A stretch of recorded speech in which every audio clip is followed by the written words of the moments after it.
Ladies and gentlemen, dear friends, I'm pleased to greet the government and business representatives, experts and industry specialists who have gathered to this meeting of the BRICS Business Forum. I would like to note that holding such business forums on a regular basis, along with the systematic work of the BRICS Business Council, which brings together top businessmen and heads of major companies of the 5 countries, plays an immense practical role in promoting mutual trade and investments, enhancing cooperation ties, and expanding direct dialogue among business communities, and thus effectively contributes to accelerated socio-economic growth of our states and achievement of sustainable development goals. It is important that this forum focuses on such pressing issues as the post-pandemic economic recovery of the BRICS states, improvement of citizens' well-being, industrial modernization, development of efficient transport and logistics chains, stimulation of equitable technology transfers. These challenges and complex tasks have to be dealt with amidst the increasing volatility in stock, currency, energy and food markets, coupled with strong inflationary pressures stemming from, inter alia, the irresponsible large-scale money emission by a number of countries seeking to mitigate the effects of the pandemic, which has led to the accumulation of private and public debt. International economic situation is also seriously affected by the illegitimate sanctioned practice and illegal freezing of assets of sovereign states, which essentially amounts to their trampling upon all the basic norms and rules of free trade and economic life, norms and rules that not so long ago seemed immutable. Resource shortages, increased inequality, rising unemployment, and aggravation of other chronic problems of the world economy are the direct consequences. Prices for food, basic agricultural products, and crops have skyrocketed, and it is the most vulnerable, poor countries that are hit hardest. Importantly, and in this circumstance, the BRICS states have stepped up their interaction and our joint work to ensure economic growth and sustainable development brings concrete, tangible results.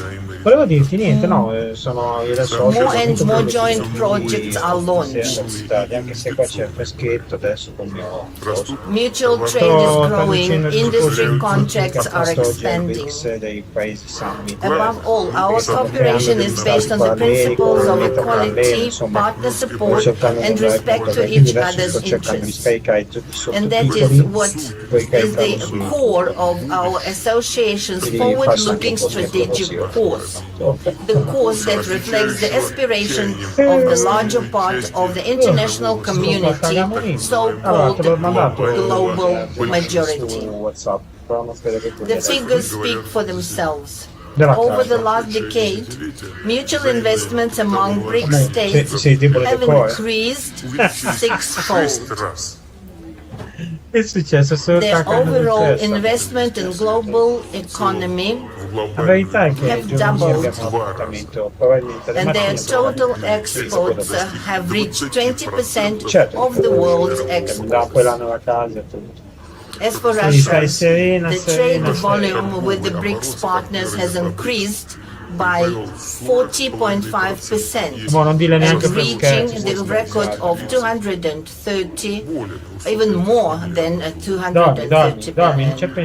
And the first half of this year it grew by 35.6% as compared with the same period in 2022, and it reached $134.7 billion.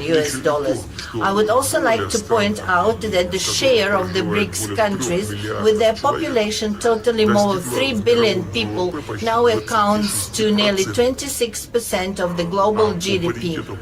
And our 5 countries are ahead of G7 in terms of purchasing power parity, with 35.1% against 30% forecast for 2023.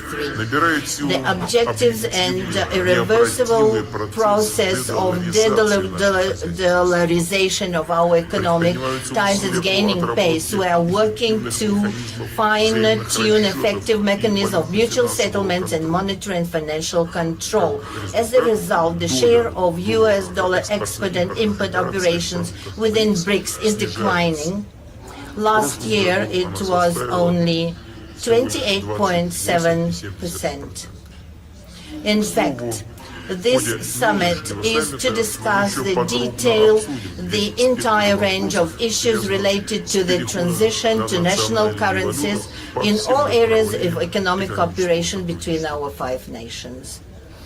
The new BRICS Development Bank, which has already become a credible alternative to existing Western development institutions, has a great role to play in these efforts. It is only natural that enhancing connectivity and creating new resilient transport routes has become a shared priority in cooperation between our 5 countries. In this context, the BRICS Business Council's initiative to elaborate modern intermodal logistics solutions and develop railway transport corridors is of particular importance.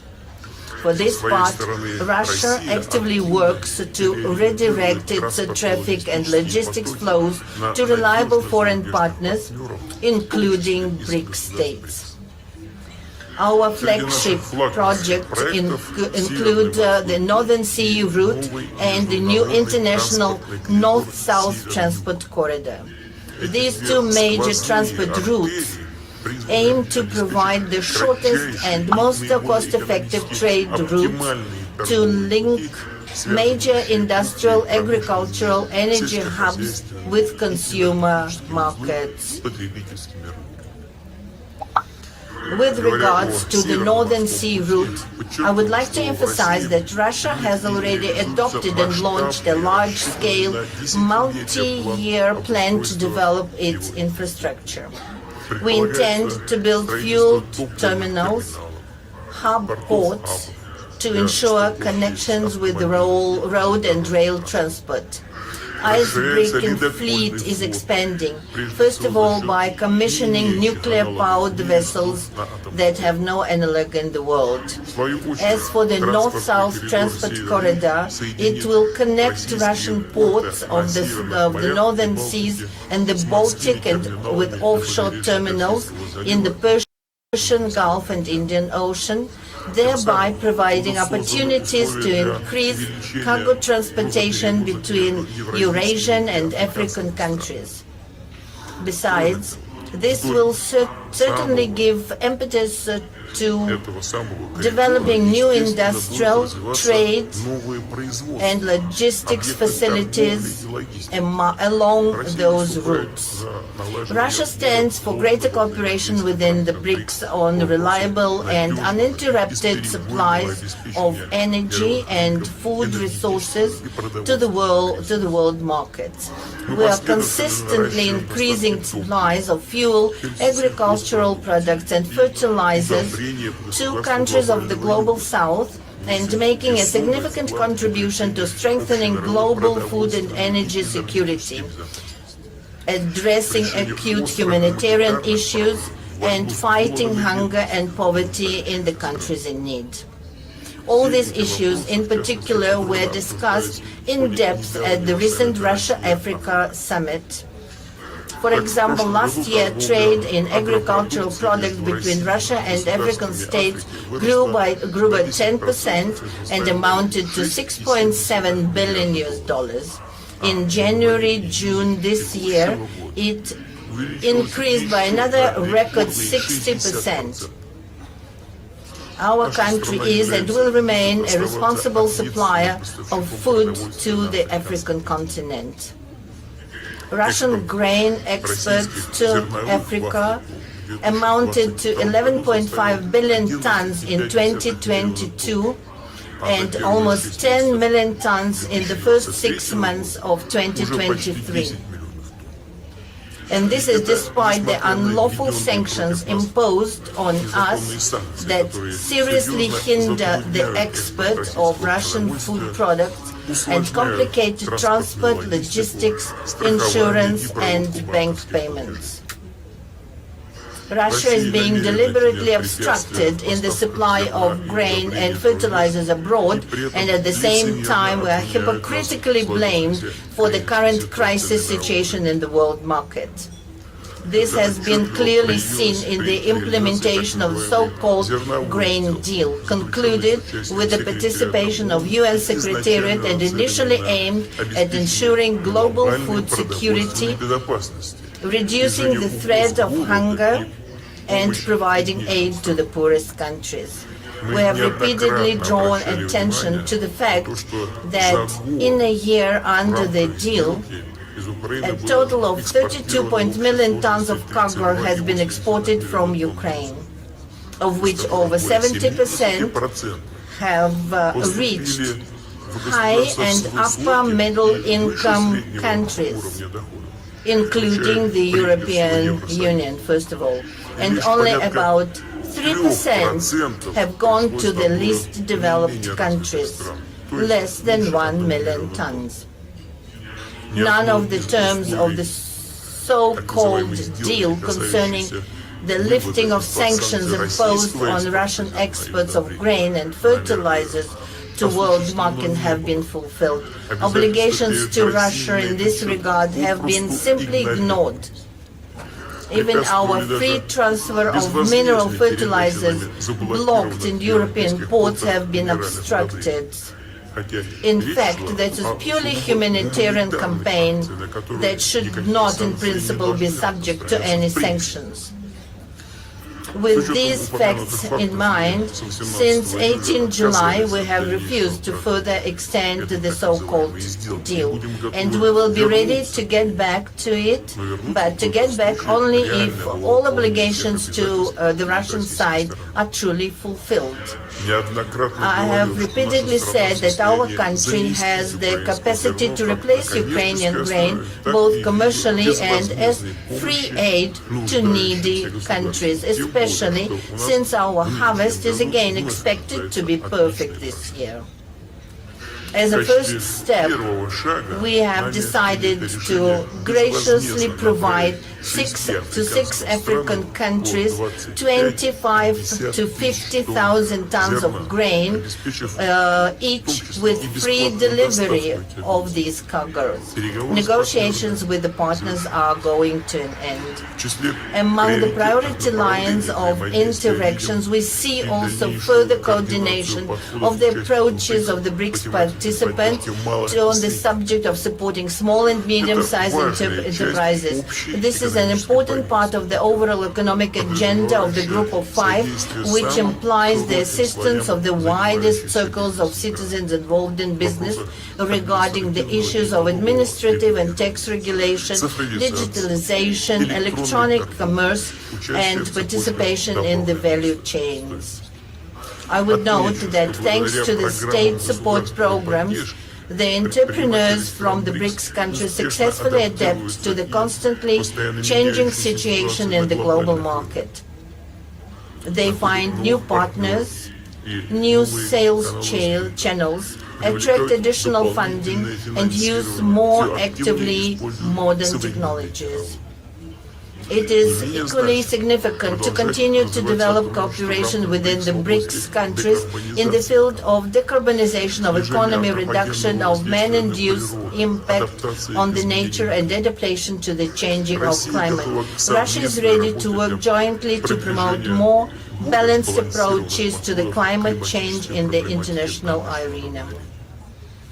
Our country is consistently implementing the National Low Carbon Development Strategy. We plan to reach the carbon neutrality of the Russian economy not later than 2060, including through the introduction of technological innovations, modernization of infrastructure for access to affordable and clean energy, conservation of ecosystems on land and sea. We believe that the implementation of the climate goals can be facilitated by a variety of technologies, including those that have been in use for a long time already, such as nuclear generation, hydropower, gas motor fuel. To sum it up, I would like to reiterate that the multifaceted partnership and cooperation within the BRICS is not only makes a significant contribution to ensuring sustainable growth of our states, but also generally promotes the healthy global economy and successful achievement on the global development goals and targets set by the UN to fight poverty, expand people's access to quality health care, eradicate hunger and improve food security. Therefore, I'm confident that the BRICS Business Forum and Business Council will continue their creative work aimed at the improvement of contacts between the entrepreneurial circles of the countries of the Group of Five and joint implementation of mutually beneficial projects. In conclusion, I would like to invite representatives of the business circles to our countries to come, to the Eastern Economic Forum in Russia that will take place in 10 to 13 September in the city of Vladivostok, where by tradition there will be discussion of issues that are of interest, including the business community of the BRICS countries. Thank you very much for your attention.